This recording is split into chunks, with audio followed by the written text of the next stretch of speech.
Boum les gars, comment ça va? Bienvenue sur JT Box les gars, ça me fait plaisir d'être avec vous pour commencer cette année. On va parler de deux boxeurs que j'aime beaucoup. Euh, Gio Petaya contre David Nika, qui aura lieu le mercredi 8 janvier les gars, en Australie, sur une carte, on va pas se mentir, la carte elle est pas zinzin. Il y a, euh, il y a quand même Justice Uni qui combattra chez les poids lourds pour une WBO globale. Alors, Joe Petaya, les gars, pour ce fight, il devait combattre Sin Cara, qui était son challenger officiel, qui a décliné l'offre, du coup, qui ne pourra pas participer à ce combat. Ils ont ramené en short notice David Nika. J'ai toujours, moi,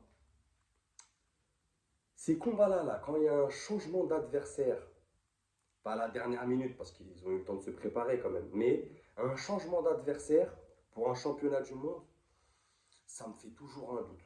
Je me dis, ah, le boxeur en face, il s'est préparé pour un autre boxeur. On ne sait jamais comment ça peut se passer. Donc les gars, ça sera dispo le mercredi 8 janvier en Australie. Ça sera dispo sur Dazen. Et j'ai regardé, je crois que la carte, il y a beaucoup de combats. Je crois qu'il y a 12 fights, les gars. Ça commencera à 9 h du matin. Donc à mon avis, on est pour un main event vers 13-14 heures facile, je pense. Promoteur Matchroom Boxing, les gars. Défense de titre IBF chez les cruisers. Moins de 91 kilos. Euh, dans le sondage, les gars, merci à tous ceux qui votent, merci à tous ceux qui s'abonnent, merci à tous ceux qui commentent comme d'habitude, la famille, ça fait plaisir, vous êtes incroyables. Donc dans le sondage, 85% voient Opetaya remporter ce fight. Seulement 15% pour Nika. Opetaya, les gars, c'est top 2 mondial, top 1 australien, champion IBF et champion Ring Magazine. Il y aura aussi, les gars, défense de titre, donc de Opetaya, plus que la ceinture IBF, la ceinture The Ring Magazine, qui compte beaucoup quand même. Gio Petaya, c'est 26 combats, 26 victoires, 0 défaite, 0 match nul et 20 victoires avant la limite. Donc ça cogne, les gars. De toute façon, moins de 91 kilos chez les cruisers, ça cogne quand même. Même si, les gars, même si on prend un boxeur qui n'est pas forcément un puncher, mais quand même, ça envoie. Il a 120 rounds dans les pattes depuis qu'il est passé pro en 2015. Il est champion IBF depuis 2022. Donc ça commence à faire un beau règne. Il a 29 ans, gaucher, 1m88. Son dernier fight, c'était contre Jack Massey en octobre 2024. Euh, TKO 6e et, et jette l'éponge. Maintenant, David Nika, il y en a beaucoup, je pense, qui ne connaissaient pas, c'est top 28 mondial, top 1 Nouvelle-Zélande, top 10 IBF et top 15 WBO. C'est 10 combats, 10 victoires, 0 défaite, 0 match nul et 9 victoires avant la limite. Donc, ça fait mal. Maintenant, à voir contre un champion du monde si ça cogne toujours autant. Vraiment, on verra. Il a 27 rounds dans les pattes depuis qu'il est passé pro en 2021. Donc il y a vraiment une grosse différence entre les deux boxeurs.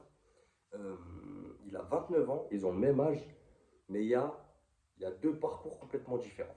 C'est un droitier, il fait 1m98. Opetaya, il n'a pas affronté beaucoup de gars plus grands que lui. Il est déjà grand, Petaya, gars. Il fait presque 1m90, donc 1m88, c'est pas mal. Mais là, 1m98, il y aura un défi physique et la longe. Son dernier fight à David Nika, c'était en septembre 2024 contre Carpensi. TKO troisième, jette l'éponge. Là aussi, il y a une similitude. Leurs deux adversaires précédents jettent l'éponge. Ça veut dire que c'est des méchants. Et c'est pour ça que je les aime bien les deux là, parce que c'est des méchants. Ils viennent pour faire mal, au même titre dans une catégorie moindre, qu'un Vergil Ortiz Junior. C'est des gens qui viennent pour te faire mal. Vraiment, ils viennent cogner. Pareil qu'un Subriel Mathias, c'est des gens dangereux. Vraiment, ils ont les mains lourdes. Euh... Mika, ce qui est intéressant, et pas à prendre à la légère, c'est 85 combats chez les amateurs, les gars. Et sur ces 85 combats, c'est 69 victoires, 14 défaites et 0 match nul. C'est énorme. C'est un gros bagage technique en amateur, vraiment. Donc, on pourrait se dire, bon, il a que 10 combats, il a que 20, un peu moins de 30 rounds dans les pattes. On pourrait se dire, pour Opetaya, c'est plié, il va en faire qu'une bouchée. Mais ce bagage en amateur, attention, vraiment attention. Là, les gars, je vais venir sur une partie un peu technique et un peu ce qui pourrait avantager les autres. Donc, Diao Petaya, il faut qu'il fasse attention à ne pas sous-estimer son adversaire. Comme je vous ai dit, les changements d'adversaire, euh, les boxeurs, on sait qu'ils étudient beaucoup les autres boxeurs. Il y en a qui ne regardent pas, il y en a qui ne les étudient pas. Moi, je pense que un boxeur se doit d'étudier qui il va affronter. Même si le jour du combat, bah, forcément, ça ne sera pas le même que tu as vu dans le match précédent, mais quand même, ça reste des boxeurs pros, ils prennent des habitudes, ils ont des réflexes. C'est toujours bon d'étudier un adversaire.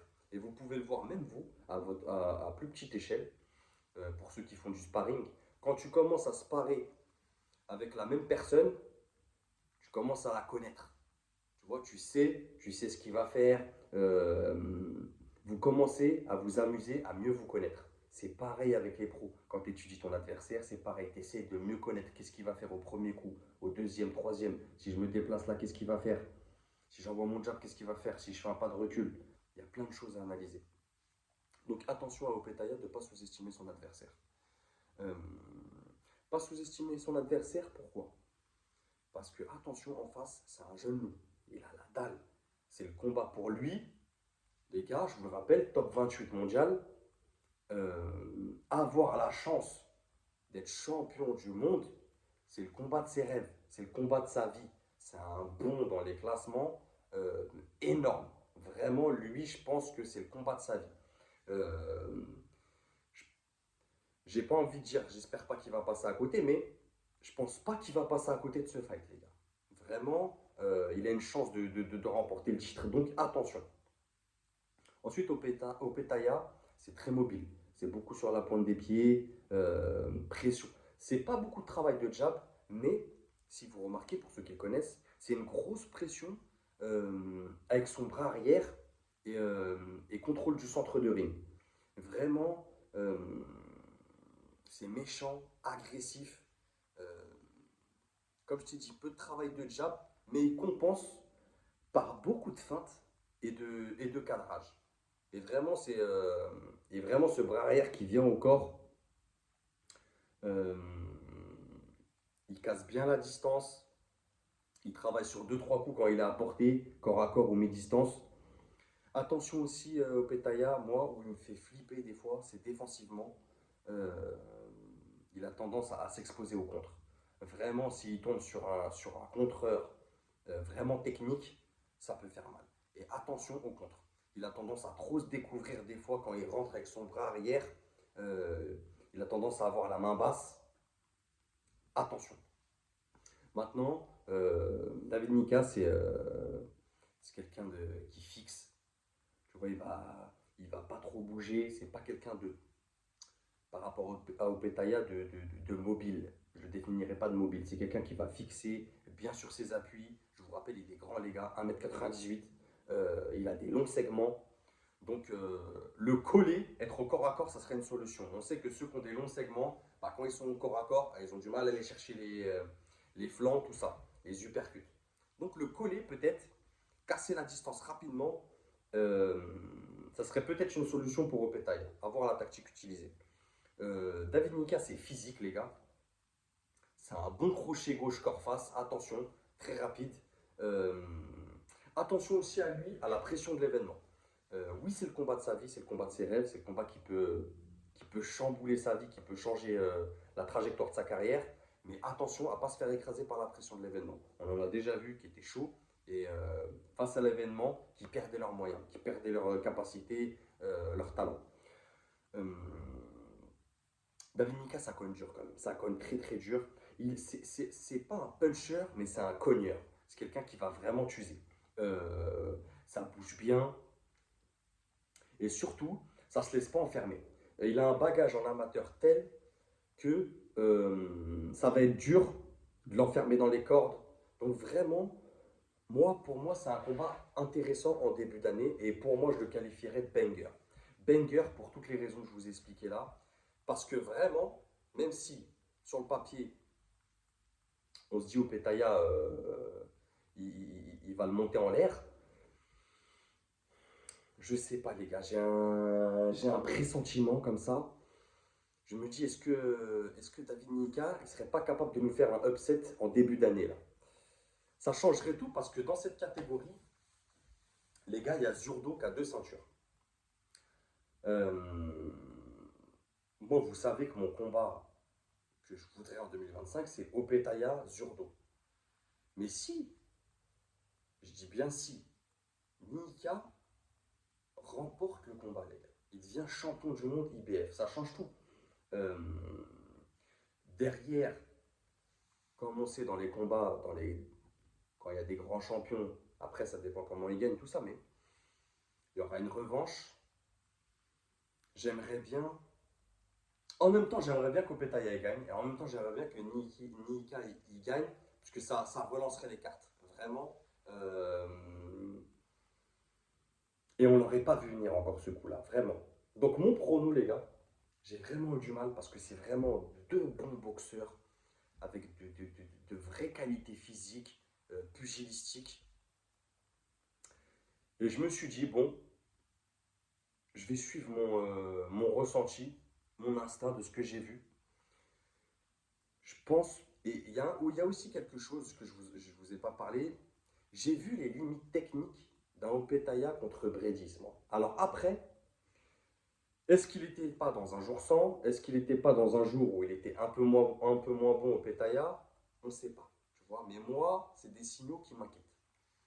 Et je me dis, Nika, il a la dalle, donc pourquoi pas? Donc moi, mon prono, les gars, je vais à l'encontre du sondage, les gars. Vous me direz ce que vous en pensez en commentaire, bien sûr. Et merci à ceux qui s'abonnent, merci à ceux qui donnent de la force, ceux qui participent dans l'onglet communauté, les gars. Merci à vous. Mon prono, je vais dire Nika au point. Euh, je pense que son bagage amateur va lui servir sur ce fight. Je pense vraiment que ça va lui servir et que ça va être la clé. Donc voilà les gars, moi mon prono c'est David Nika au point. Je pense à la décision. Ouais, je vais rester là-dessus. On va être optimiste. On va se faire un petit upset de l'année. Donc dites-moi ce que vous en pensez les gars et n'oubliez pas, c'est que de la boxe. Bang!